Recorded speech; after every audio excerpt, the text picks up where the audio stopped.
Good to have you on SpaceX Daily, episode 48. It's July 29th, 2026, and I'm Patrick in Vancouver. Here's what's happening at SpaceX today.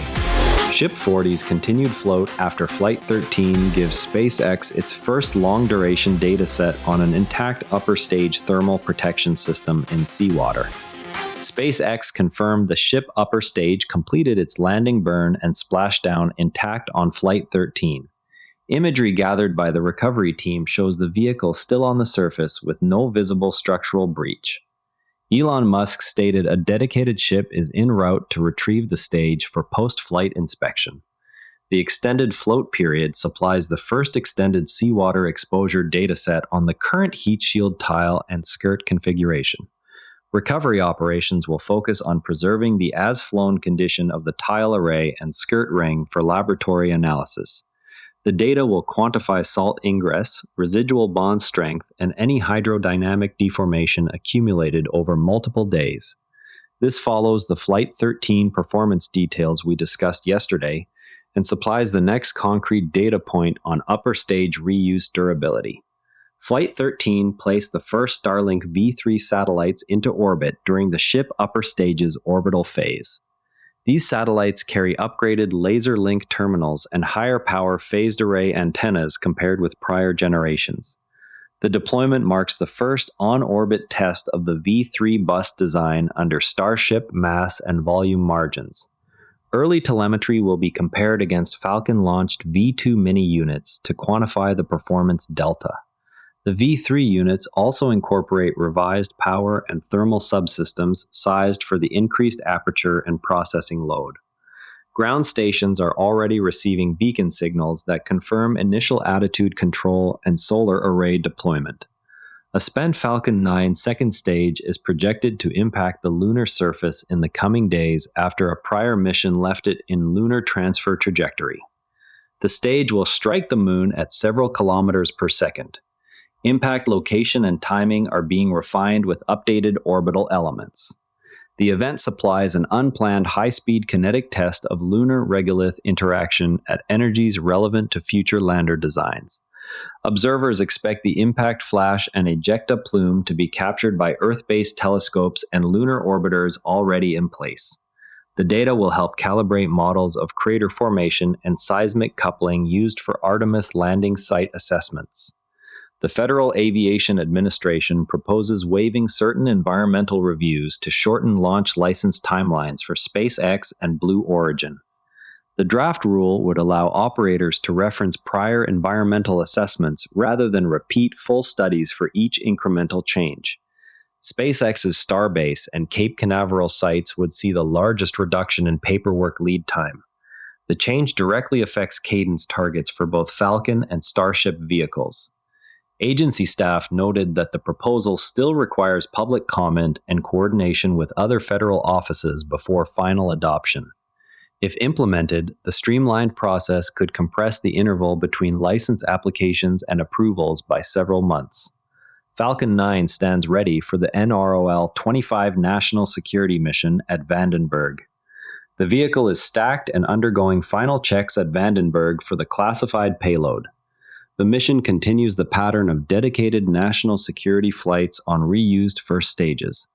No public timeline has been released beyond the standing net window. The payload customer is the National Reconnaissance Office, consistent with prior NRO missions flown on Falcon 9. Pre-launch processing includes standard health checks on the Merlin engines and stage separation systems.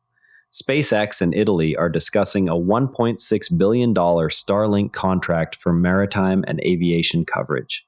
The proposed multi-year agreement would expand coverage over the Mediterranean and surrounding regions.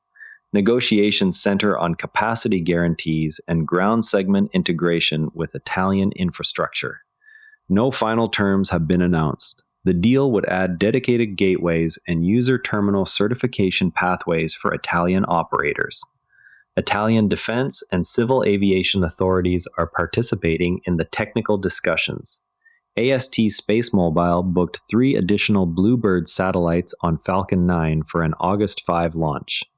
The satellites will test direct-to-cell connectivity in partnership with existing mobile carriers. This marks the second dedicated Falcon 9 mission for the constellation after an earlier rideshare. The August 5 window is the first of 3 planned launches that will populate the initial operational plane. Each Bluebird carries a large phased array antenna designed for direct communication with unmodified handsets. 24 additional Starlink satellites reached orbit on a Falcon 9 launched the day after Flight 13. The mission used a previously flown first stage that completed its 20th flight. Deployment occurred into a 550-kilometer circular orbit for the broadband constellation. The booster was recovered on the drone ship after separation, continuing the high reuse cadence established on the Falcon fleet. All 24 satellites reported nominal deployment and initial orbit-raising burns within the first hour. Observers on the ground are circulating 2 new videos of Ship 40's landing burn that show the visible plume interaction with the ocean surface at ignition. Indian Ocean maritime trackers report the recovery vessel's approximate heading and estimated arrival window based on public AI's data. Several users posted annotated imagery comparing the current tile pattern on Ship 40 with earlier test articles. One thing worth watching is that NASA heat shield specialists have stated that Starship's current tiled thermal protection approach may prove a developmental dead end for repeated lunar return entries.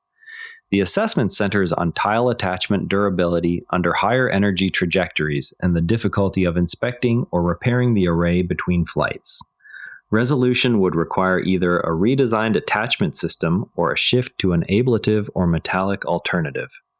The critique draws on decades of shuttle and Orion experience with reusable versus single-use thermal protection. On the AI front, Grok 4.6 and 4.7 releases are scheduled in quick succession, with early specifications pointing to expanded context length and improved tool use capabilities inside Cursor.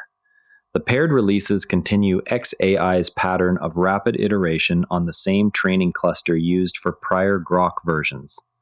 Cursor introduced an India-only subscription tier priced at 649 rupees per month, aimed at the country's large developer base. The tier is positioned as an entry point for students and smaller teams while preserving access to the same model routing features available in higher tiers. Cursor customers are pushing back on proposed price increases during contract renewals, citing usage patterns that already favor lower-cost model routing. Enterprise teams report that the majority of their daily edits are now handled by the cheaper models without quality regression, reducing the effective cost per token. Cursor has patched a high-severity Git vulnerability that remained open for 7 months before remediation. The delay drew internal review of the project's security response process and prompted updated triage timelines for future reports. From an engineering standpoint, the Ship 40 float supplies the first real-world dataset on how the current tile-to-skirt interfaces behave when salt water sits against them for days rather than minutes. The key unknowns are capillary wicking along the tile edges, galvanic effects at the metallic skirt ring, and whether the adhesive bonds lose shear strength once seawater reaches the substrate. Each of those mechanisms scales directly with exposure time, so 4 days of continuous contact gives a measurable step change over the short-duration splashdowns seen on earlier flights. If salt crystals form inside microcracks after the water evaporates, the next re-entry heat pulse could drive those cracks open faster than the original qualification tests predicted. The recovery team's decision to prioritize preserving the as-flown tile array therefore makes sense, because any post-retrieval cleaning would erase exactly the evidence needed to close that loop. The same dataset will also let engineers compare hydrodynamic deformation of the skirt against the structural models used to size the current ring thickness. A clear result either way feeds straight into the next tile attachment revision or confirms that the present configuration already meets the repeated use margin for lunar return energies. Before we go, watch for the first port side inspection images once the recovery vessel reaches Ship 40. That covers everything worth knowing about SpaceX today. SPCX is trading at $116.41, down 0.2%. A quick rating on Apple Podcasts or Spotify goes a long way. I'm Patrick in Vancouver. See you tomorrow. This show comes to you from the NARA network. If you want another sharp daily briefing, Unintended Consequences has you covered. True stories of good intentions that backfired. All our shows are free at naranetwork.com, and on the website, every episode's visuals live in our free image gallery at naranetwork.com/gallery. Royalty free under Creative Commons. Download with attribution. This episode used AI voice synthesis of my voice. Editorial selection and analysis are my own.